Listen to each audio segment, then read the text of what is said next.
안녕하세요. 하루 필수 말씀 충전 하필 큐티의 조정원입니다. 오늘 함께 나눌 하나님 말씀은 출애굽기 9장 13절에서 35절까지 말씀입니다. 자, 함께 긴 말씀 한번 쭉쭉 읽어가면서 나눠보도록 하겠습니다.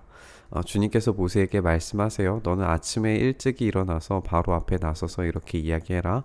히브리 사람의 주 하나님이 이렇게 말씀하신다. 나의 백성을 보내라. 그들이 나에게 예배를 드리게 하라. 여기서 이제 일곱 번째 재앙이 이제 새로운 사이클을 돌게 되는 것을 우리가 보게 돼요. 우리가 이제 먼저 이야기했던 것처럼 첫 번째부터 세 번째 재앙, 네 번째에서 여섯 번째 재앙, 그리고 일곱 번째에서 아홉 번째 재앙이 동일한 패턴으로 이루어지고 있는 것을 우리가 보게 되고, 열 번째는 이제 최종적인 피날레를 만들어주고 있다라고 하는 이야기를 우리가 본 적이 있어요. 그러니까 첫 번째, 네 번째, 일곱 번째에서는 아침에 일찍이라고 하는 시점이 등장을 하고요.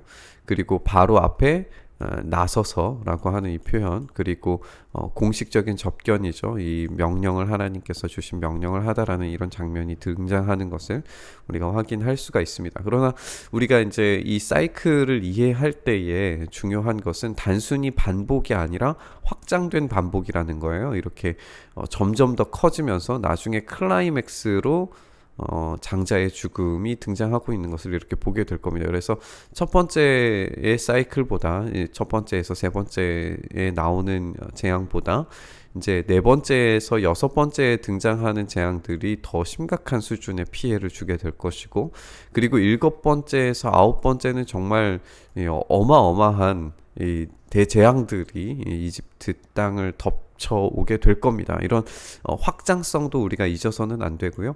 이런 반복의 사이클들이 확장되는 것, 이것이 이제 먼저 이야기 드렸던 것처럼 요한계시록에서도 동일한 패턴으로 반복되지만 확장되어지는 이런 과정으로 이루어지고 있다는 것을 여러분들께서 염두해 두시고 이 재앙의 이야기들을 읽어 가셨으면 좋겠습니다. 이번에는 내가 나의 온갖 재앙을 너와 너의 신하들과 백성에게 내려서 온 세상에 나와 같은 신이 없다는 것을 너에게 알리겠다. 내가 팔을 뻗어서, 이전에 우리 이 재앙이었을 때에는 이 술사들이 마법사들이 이야기했을 때에는 뭐라고 이야기를 했냐면, 이것은 신의 손가락이 아니면 일어날 수 없는 일이다 라고 그렇게 표현을 했었어요. 그런데 오늘은 하나님께서 내가 팔을 뻗어서, 이 강력한 팔인 거죠. 손가락 정도가 아닌 거예요. 팔을 뻗어서 무서운 질병으로 너와 내 백성을 쳤다면 너는 이미 세상에서 사라졌을 것이다. 이제 너에게 나의 능력을 보여주어서 온 세상에 나의 이름을 널리 알리려고 내가 너를 남겨두었다. 그냥 하나님의 목적인 거죠. 목적이신 거예요.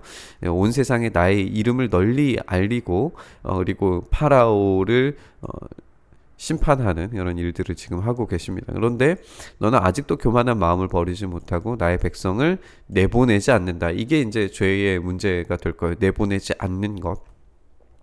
그러므로 내일 이맘때에, 우리가 전에 또 함께 나눴지만 이 개구리 재앙 때에는 내일까지 없애달라라고 그렇게 파라오가 이야기했었는데, 오늘 본문에서도 확인하다시피 이제는 하나님께서 기간을 정하시고 하나님의 통치 아래에서 지금 이 일들이 이루어지고 있는 것을 우리가 보게 됩니다.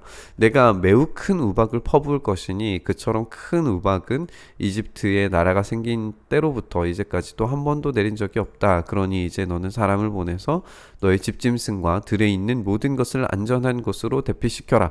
그러니까 지금 아까 확장에 대한 이야기도 했지만 우리가 이 전 본문에서 다섯 번째 재앙이었던 집짐승에 대한 재앙들이 있었잖아요. 그런데 지금은 들에 있는 모든 것까지도 안전한 곳으로 대피시키지 않으면 그 모든 것까지 이제 우박에 의해서 죽게 되는 결과를 낳게 될 거예요. 그러니까 재앙의 확장이죠.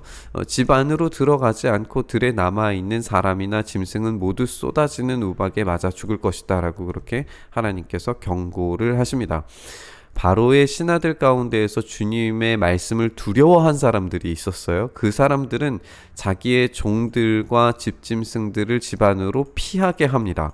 그런데 주님의 말씀을 마음에 두지 않는 사람은 자기의 종과 집짐승들을 그대로 내버려 두어요. 여기에서 이제 분리가 일어나게 되죠. 우리가 전 본문에, 그러니까 6번째 재앙까지, 4번째에서 6번째 재앙을 우리가 살펴보면 이제 하나님께서 이스라엘 백성과 이집트 사람, 애굽 사람들을 분리시키는 것을 우리가 봤었는데, 오늘 이 장면에서는 이집트 내부에서도 하나님의 말씀을 순종하는 사람과 불순종하는 사람들을 지금 분리시키고 있는 것을 그렇게 보게 됩니다. 그러니까 하나님께서 원하시는 또 이 재앙을 피해가는 것은 이집트 사람이냐 애굽 사람이냐가 아니라 하나님의 말씀에 순종하느냐 불순종하느냐에 따라 있다는 것을 우리가 확인을 하게 됩니다. 매우 중요한 이제 이야기들이에요. 그때에 주님께서 모세에게 말씀하세요. 내가 하늘로 팔을 내밀면 우박이 온 이집트 땅에, 그리고 이집트 땅에 있는 사람과 들짐승과 들의 모든 풀 위에 쏟아지게 될 겁니다. 모세가 하늘로 그 지팡이를 내미니 라고 이렇게 되어져 있어요. 이전까지는 이제 아론이 이 일들을 했었는데, 지금 이제 모세가 직접 하고 있는 것을 보게 되죠. 그러니까 심판이 점점 더 심화되어지고 집중되고 있는 것을 우리가 보게 돼요. 우리가 전에도 살펴봤지만 하나님께서 모세에게 명령을 하달하면 모세가 지금 아론에게 명령을 하달해서 지팡이를 통해 재앙을 내리도록 그렇게 하셨는데, 오늘은 모세가 지금 하고 있잖아요. 그리고 앞으로 모세가 지팡이를 들고 행하는 기적들이 더 많아질 거예요. 그 말은 이제 점점 더 하나님께서 하시는 일에 대한 어떤 강렬한 표현들이라는 것을 우리가 좀 기억하고 생각을 해봤으면 좋겠습니다. 주님께서 천둥 소리를 나게 하시고 우박을 내리셨어요. 벼락이 땅에 떨어집니다. 주님께서 이집트 땅 위에 우박을 퍼부으신 거예요. 우박이 쏟아져 내리면서 번갯불도 함께 번쩍거립니다. 여기에 이제 번갯불이 함께 번쩍거렸다라고 하는 이 표현이 이제 시내산 위에서 하나님께서 임재하셨을 때 이 천둥 번개를 포함한 하나님의 임재를 상징하는 그런 표현들이거든요.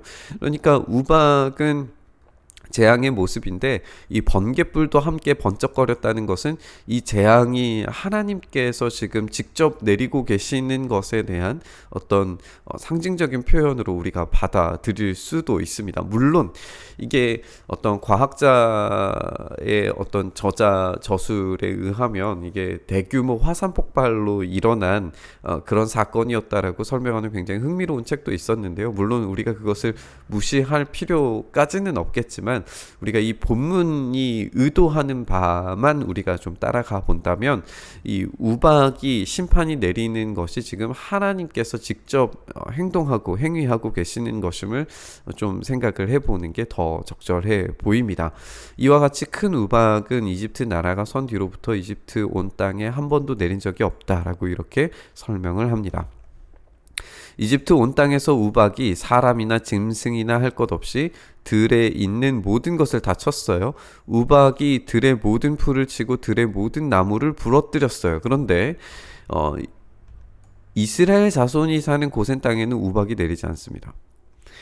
그러니까 하나님께서 지금 이스라엘과 애굽 사람들을 분리시키셨죠. 그리고 애굽 사람들 중에서도 하나님의 말씀에 순종하는 사람들과 불순종하는 사람들을 지금 분리시키셨어요. 그러니까 이런 분리가 이 재앙을 통해서 하나님의 말씀에 순종하는 사람들에 대해서, 그리고 하나님의 백성에 대한 하나님의 보호가 강력하게 일어나고 있다는 것을 우리가 보게 됩니다. 바로가 사람을 보내서 모세와 아론을 불러들이는데요, 그들에게 말합니다. 이번에는 내가 죄를 지었다. 주께서 오르셨고 나와 내 백성이 옳지 못하였다.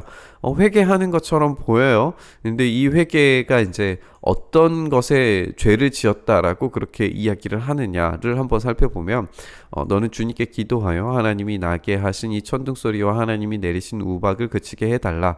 내가 너희를 보내겠다. 너희는 더 이상 여기에 머물지 않아도 괜찮다. 그러니까 보내지 않는 것이 죄라고 하는 사실을 드디어 깨달았어요. 하나님께서 보내라고, 그래서 예배하도록 하라고 그렇게 말씀하셨는데, 거기에 대한 회개처럼 보입니다. 보이는 거죠. 그렇게 행동하지를 않았어요. 모세가 말합니다. 내가 이 성을 나가는 대로, 눈앞에서 기도하는 거 아니죠. 나가는 대로 나의 손을 들어서 주님께 빌겠습니다 라고 그렇게 이야기하면서 천둥 소리가 그치고 우박이 더 이상 내리지 않을 겁니다. 이것은 온 세상이 우리 주님의 것임을 임금님께 가르치려는 것입니다. 그래도 임금님과 임금님의 신하들이 주 하나님을 두려워하지 않으리라는 것을 나는 알고 있습니다. 그러니까 지금 이 죄를 지었다라고 고백하면서 내가 너희를 보내겠다라고 하는 이 말 자체가 거짓이라고 하는 것을 모세는 알고 있어요. 알고 있음에도 불구하고 지금 기도해서 이 우박이 그치리라고 하는 겁니다. 왜냐하면 이 모든 것이 주님의 것임을 임금님께 바로에게 뼈저리게 느끼게 될 것이다라고 하는 그런 선언인 거죠.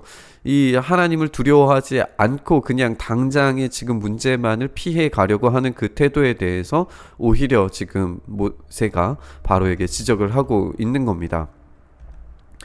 이때에 이미 보리 이삭은 나오고 있고 삼은 꽃이 피었으므로 삼과 보리가 모두 피해를 입었어요.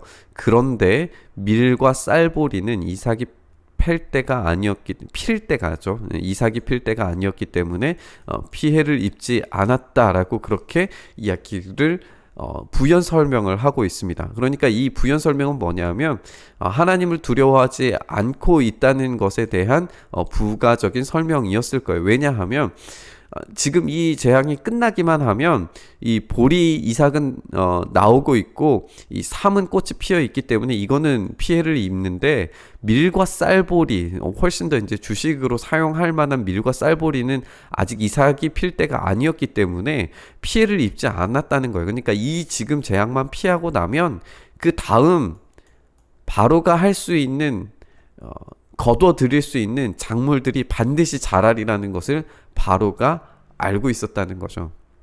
그러니까 이것만큼 내가 보호하면은 내가 보내지 않아도 살 수 있다. 그 다음 일들을 내가 도모할 수 있다. 이런 아직도 꺾이지 않은 자신감, 자존감, 자만감 이런 것들이 있는 거예요. 그러나 우리가 이 다음 재앙이 메뚜기 재앙이거든요. 그러니까 메뚜기 재앙을 통하여서 지금 이 밀과 쌀보리에 있는 이 모든 것들까지도 하나님께서 심판하심으로 자신이 믿고 있었던 모든 것들을 다 싹 거두어 가시는 하나님의 재앙을 바로는 마주칠 수밖에 없을 겁니다. 모세는 바로 앞을 떠나서 성 바깥으로 나갑니다. 그러니까 주님께 손을 들어 기도를 하니까 천둥 소리와 우박이 그치고 땅에는 비가 더 이상 내리지 않았어요. 그런데 바로는 비와 우박과 천둥 소리가 그친 것을 보고서도 다시 죄를 짓습니다. 이 죄라고 하는 것이 보내지 않는 거라고 그렇게 우리가 앞 구절에서 봤죠. 이스라엘 백성들을 예배하지 못하도록 보내지 않습니다.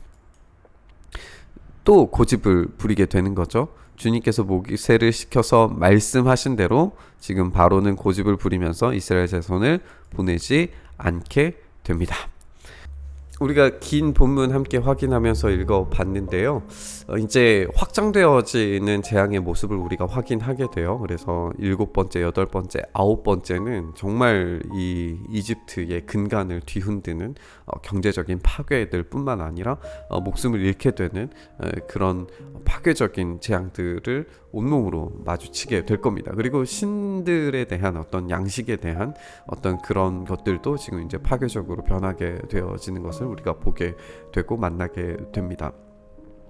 바로는 끝까지 이제 자기의 할 수 있는 최소한의 것들이 있다라고 그렇게 판단을 했던 것 같아요.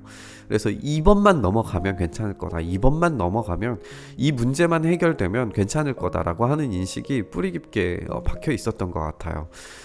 그것들을 하나님께서 하나하나 다 꺾어 가시면서 도무지 빠져나갈 수 없는 그런 진퇴양난의 그런 모습을 만들어 가시고 계시는 걸 우리가 보게 됩니다.